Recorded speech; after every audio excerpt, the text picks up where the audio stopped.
بسم اللہ الرحمن الرحیم۔ شروع اللہ کے نام سے جو بڑا مہربان نہایت رحم والا ہے۔ السلام علیکم ورحمۃ اللہ۔ آپ دیکھ رہے ہیں علم خاص، جہاں ہم بیان کرتے ہیں وہ سچے واقعات جو صرف سننے کے لیے نہیں، محسوس کرنے کے لیے ہوتے ہیں۔ یہ صرف کہانیاں نہیں ہوتی، یہ وہ لمحات ہوتے ہیں جو انسان کے دل کو ہلا دیتے ہیں، روح کو جگا دیتے ہیں۔ اور آج ہم لے کر آئے ہیں ایک ایسا واقعہ جسے سن کر صرف آنکھیں نہیں، دل بھی نم ہو جاتے ہیں۔ یہ قصہ ہے ایک نبی کا جو اکیلا تھا، اندھیروں میں، طوفانوں میں، مگر اس کے ساتھ تھا صرف ایک نام، اللہ۔ اگر آپ چاہتے ہیں کہ یہ کہانی صرف آپ کے کانوں تک نہیں، آپ کے دل تک پہنچے، تو ویڈیو کو آخر تک ضرور دیکھیں۔ اور آپ اگر چاہتے ہیں کہ ایسے ایمان افروز واقعات آپ تک مسلسل پہنچتے رہیں، تو ویڈیو کو لائک کریں، دوستوں سے شیئر کریں، اور ہمارے چینل علم خاص کو سبسکرائب کریں۔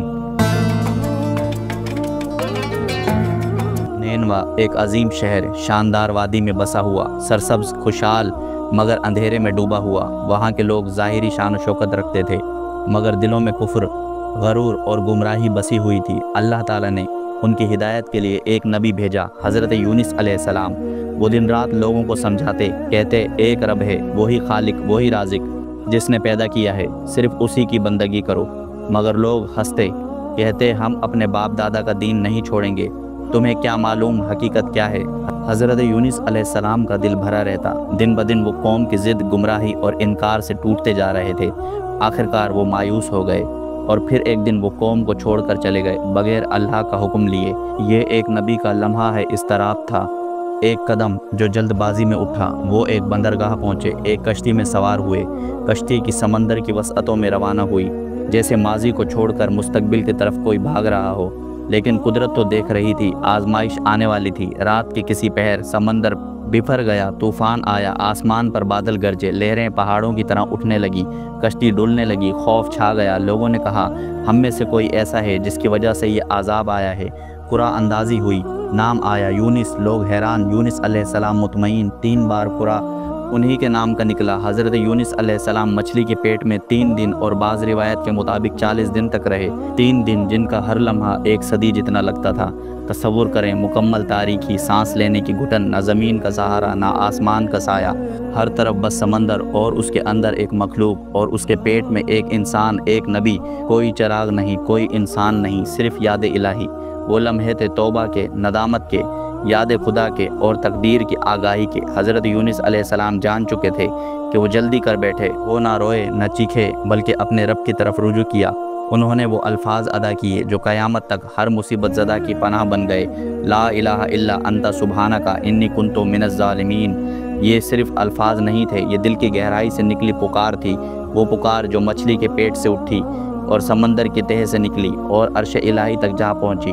اللہ تعالیٰ نے فرمایا اگر وہ تسبیح نہ کرتے تو قیامت تک مچھلی کے پیٹ میں رہتے۔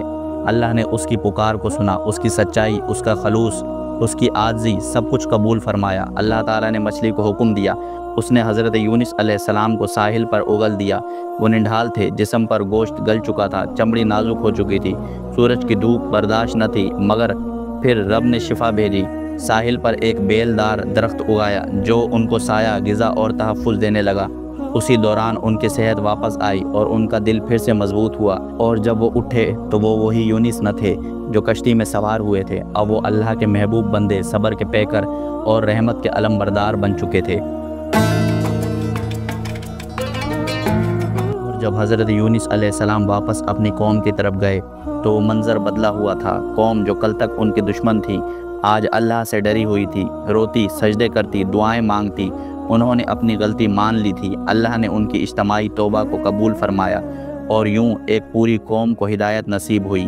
یہ کوئی افسانہ نہیں، یہ ایک نبی کا زندہ سفر ہے، ایک دل کا سفر جو مایوسی سے نکل کر اللہ کی رحمت کے کنارے پر آ ٹھہرا۔ حضرت یونس علیہ السلام کا قصہ ہمیں سکھاتا ہے کہ جب تم سب کچھ کھو دو تب بھی رب کی طرف رجوع کر لو، کیونکہ وہی ہے جو سمندر کی تہہ میں، اندھیرے میں، مچھلی کے پیٹ میں بھی تمہاری فریاد سن سکتا ہے۔